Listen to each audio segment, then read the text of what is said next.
Hello my friends, welcome back to my channel. Today you are joining me for a Q&A video. I like to do a Q&A maybe once or twice a year as I gain new subscribers and new followers and people who don't necessarily know me or people who want to get to know me a little bit better. So I try to do some Q&As just to make that a really easy thing. And I also really love watching Q&A videos because it's a quick way to get a lot of answers from people that you've been watching on YouTube. So I love watching them just as much as I love making them. So today what we are going to do actually is when I put out a plea for questions for my Q&A video on Facebook, Instagram, YouTube, etc., what I ended up getting were questions that fell into one of two categories, which makes perfect sense. Weight loss, health, and fitness related questions, and personal, not weight loss, health, and fitness related questions. And I got enough of each where I decided I'm going to do two separate videos. So today, you are watching the weight loss, health, and fitness related Q&A where I answer all of the questions you guys have asked me around this topic. So let's go ahead and jump right in with the first question. Do you still attend Weight Watchers meetings? Currently, or WW meetings? I'm telling you guys, I'm never going to not call it Weight Watchers. That just is what it is. Do you still attend WW meetings? No, I do not currently, primarily because I want my lifetime status back so I don't have to pay for it because I'm cheap like that. That's just the fact of the matter. Once I get back into within my goal range, which I'm this close, I will likely go back to attending WW meetings. But right now, I'm not even following the plan that they are doing. I'm not doing Weight Watchers Freestyle. I'm doing Points Plus. So I don't know, I would gain the community from it and whatnot, but in terms of like direct information regarding Smart Points, it's not going to be helpful to me right now, so I am just doing online. I get this next question a lot, and this is, what is the difference between Smart Points and Points Plus? Great question. I am following the old Weight Watchers Points Plus plan currently, and the difference between Smart Points and Points Plus is what components make up a point, what they use to actually calculate the points values. For current Smart Points, you need all of the information. You need calories, fat, saturated fat, carbs, sugar, fiber, protein. Those are the things you need, 7 things to help the algorithm figure out what the points value is for your Smart Points. And in Smart Points, the things that help you are protein, and the things that hurt you are sugar and saturated fat. In Points Plus, which is an old plan, I think around 2013, gosh, I can't remember when it was, 2012, 2013, something like that, a much older plan. They used 4 components to calculate a point, and that is fat, fiber, protein, and carbohydrates. And the difference here primarily is protein does not help you as much. I have gotten penalized for protein because protein still equals calories, but sugar doesn't penalize me either. So it is a nice balance that seemed to work for me the first time that I did Weight Watchers and lost almost 60 pounds. Points Plus was what I was doing to achieve that.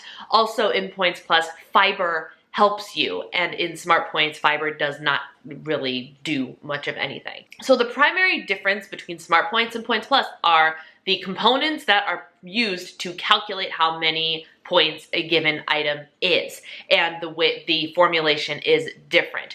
Current Weight Watchers members, if you're going to a meeting, if you're signed up online, you are using Smart Points.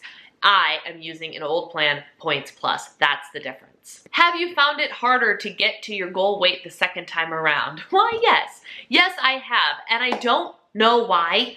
I don't know if it's because I was motivated by outside factors the first time, which is totally and completely vain, 100%, but I started to lose weight right around the time I met my husband because I buckled down and I was like, oh snap, let's get this done. There's a man, there's a future, there's a thing. Let's get this done. And I don't have that motivation anymore. I don't know if that's what it is, but also combined with age, when I lost my weight, I was what, 25 or so, 26, something like that. And now I'm 32. And apparently that age gap is enough to make a difference in my metabolism and how my body carries itself and loses its weight. I'm also focused on different things this time around. I was focused primarily on cardiovascular workouts, all the time, burn all the calories, but not focusing on strength training and gaining muscle and thinking long term. I was also not mentally prepared for reaching goal and dealing with maintenance after goal, and that caused me to gain weight back. And this time around, I'm trying to lose weight in such a way that once I get to where I want to be, which I don't know what that is yet, but once I get there, I know that I can stay there because the habits I have developed throughout the process, again, are lifelong and strong habits. Weight training is causing me to lose weight on the scale at a slower rate because muscle is very, very dense. And so a pound of muscle takes up less space than a pound of fat does. So even though I might be losing size, I'm not necessarily losing weight. I'm also focusing more on, I'm focusing on less drastic dietary changes because I still want to be able to eat whole foods, clean foods, regular fat foods, and I want to not take this diet thing to as much of an extreme, which is just obviously slowing down my weight loss. And these are all epiphanies that have happened recently. I have just not been as focused. That is the generic answer. I have not been as focused, and it has been a lot more difficult for me to get a grip and get it done this time around. But the more time that passes, the more I'm growing okay with the slowness of this journey again, because this time I fully intend on it to be a lifelong change. What do you do when you eat out or at a church or family function? I find it hard to track at functions, and most times I just try to eat the best I can but don't track anything. I'll be honest with you, that's sometimes how I do it too, and which is another reason that I'm not losing as slowly as I am not, or not losing as quickly. I am not as accurate, and that is totally my own fault. But what I do basically when I'm at functions, I either do one of two things. I plan ahead, and if I'm going to a family function, like at my parents' house, my family's really good about telling me what's going to be there, and if they're doing Weight Watchers type friendly stuff or not. That's basically what it is. It's either, hey, we're buckling down to trying to have a pretty WW friendly type meal because a lot of people in that house are also on Weight Watchers of some kind or watching what they eat, or not. And I can mentally prepare either way. And so what I often do is a couple things. I won't track. Not the best decision, but it's honest. I won't track. I prepare for it by getting an extra workout in, eating real lean and light the rest of the day, and guesstimating. I guess that's 2 and 3. I will, if I'm trying to track, I will guesstimate the best that I can. For example, if we're having hamburgers, I will search on my online tracker and be like, okay, I'm having a hamburger that weighs about this much. Let's presume it's about this much fat. What is the guesstimate that the thing gives me for a generalized hamburger? And that's what I will track.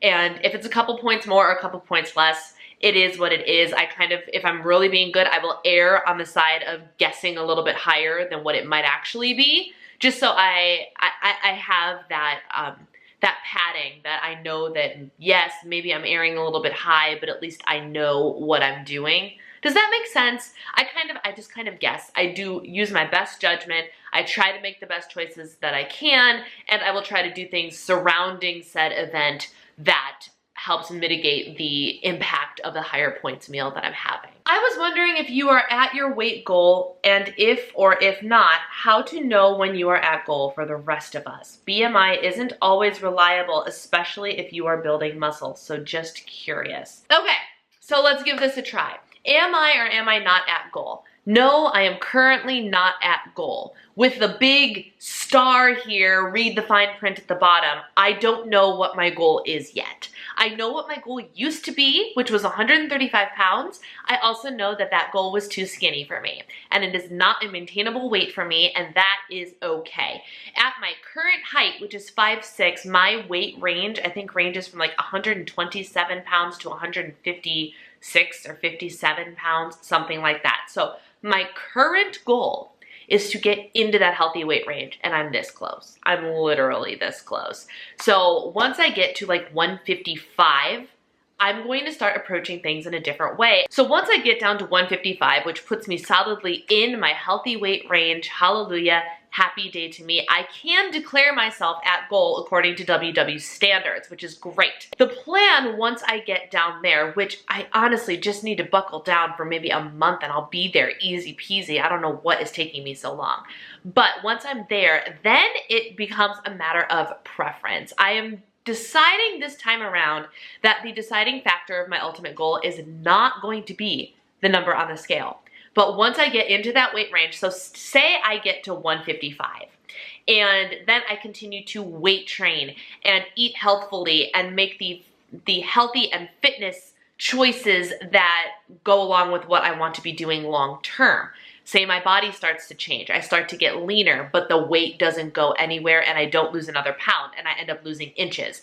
My ultimate goal is going to be whatever I weigh when I decide that I am at a comfortable size for my body. My ultimate goal is to be able to be strong and trim and looking lean and tight, but if that also means I have some nice hefty quadriceps and I've got some nice broad strong shoulders and a strong broad chest and thick but firm abdominal muscles, that's okay. And if that means I clock in at 150, 155, that's okay. I'm going to be okay with that. The number on the scale is going to be much less important. So my general guide for you would be this. According to WW standards, you have to weigh within your weight range, which unfortunately is according to the BMI chart. But ultimately, your goal weight should be, where are you most comfortable? Where are you happiest? Where are you feeling most confident? And where does your body fall when you are making healthy choices? That is what your goal should be. Your goal should be to lose weight until you have developed the habits that keep your body healthy, eating clean foods, exercising regularly, and doing all of the right things. But if your body stalls out at a certain weight and you're like, well, my body's not going anywhere, I just want to lose those last 5 pounds, maybe you don't have to lose those last 5 pounds. If you're really trying and your body's not letting them go, maybe that is your body telling you, hey, you're at goal, and that's okay. And this is obviously something that would be best discussed with your medical professional, not me. I am not a professional by any sense of the word. I'm just somebody trying to navigate her own health and fitness and weight loss journey, but that's my 2 cents on that matter. Ultimately, for me, personally, I want to get down to 155, which puts me in my healthy weight range, and then I'm going to live a healthy but complete life and see where my body weight falls after my body changes physically are something I'm comfortable with. Could you go over the pros and cons of counting calories versus Weight Watchers Freestyle and Smart Points? I recently went to counting calories for the holidays. Basically, the pros and cons, it's a matter of preference when it comes to counting points. You can say Smart Points, Freestyle, whatever, or Points Plus. Let's just say Weight Watchers Points, WW Points, whatever plan you're following, versus counting calories. So the pros and cons, I mean, each set has its own pros and cons. So let's look at Weight Watchers, WW Points, Points Plus, Freestyle, whatever. So in terms of points, one of the major pros is you don't have to track your produce, which is wonderful and freeing for me. I really love not having to meticulously measure out berries, measure out carrots, measure out my squash, and know exactly how much I'm eating. Just knowing that I'm allowed to eat those things for 0 is wonderful. And then if you're actually following Weight Watchers Freestyle, it goes a step further and you don't have to track your eggs, you don't have to track your lean chicken, you don't have to track a lot of other things that would otherwise have to be measured and accounted for even on Points Plus. So those are definitely some pros, but some cons of that is because you're not tracking those things, you're not accounting for the calories that those items actually have. And if you're eating a lot of those things, those calories could in fact add up, which could negatively impact your weight loss efforts. On the flip side, counting calories. The pros to counting calories are the exact opposite of Weight Watchers Points. The pros are you are accounting for every single stinking calorie. So if you know you have a number, a goal of 1,500 calories in a day, if you track every item that goes into your mouth, down to the calorie, you will know exactly how many calories you are consuming. End of story. Fruit, vegetables, chicken, whatever the food is. And for me, when I went over the summer and was tracking calories, there was something very freeing in that as well, in knowing, hey, these are my numbers. That's it. No ifs, ands, buts about it. My cup of strawberries cost me this. My cup of squash cost me this. And there was no room for argument. It was what it was, the end. The cons of counting calories are, it's for a lot of things a lot more effort, because the things that are 0 over here in WW points land count over here, so you have to measure your fruit and your vegetables. You have to measure your chicken down to the ounce.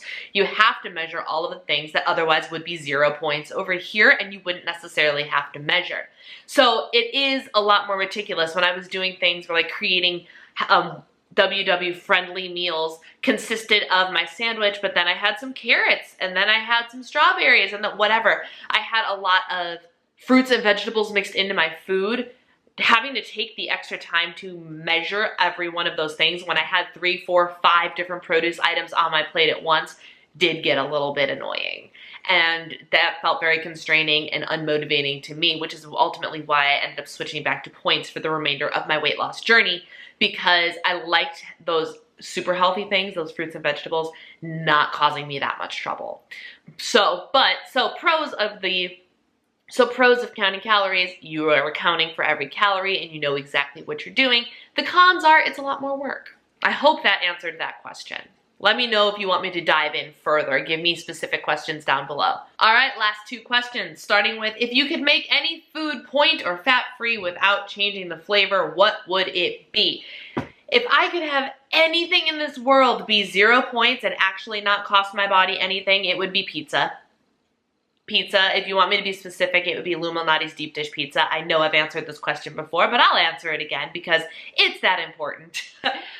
Yes, I would ultimately end up wanting pizza to be 0 calories, 0 points, whatever, and still be absolutely delicious. If I wanted to go sweet, it would be cake. Cake and heaps of frosting for 0 points would be, it would be a dream come true. Let me know in the comments below. What food do you want to have be 0 points or 0 calories? And then my last question for this video is, are you still intermittent fasting? And newsflash, for those of you that didn't know, I've been intermittent fasting.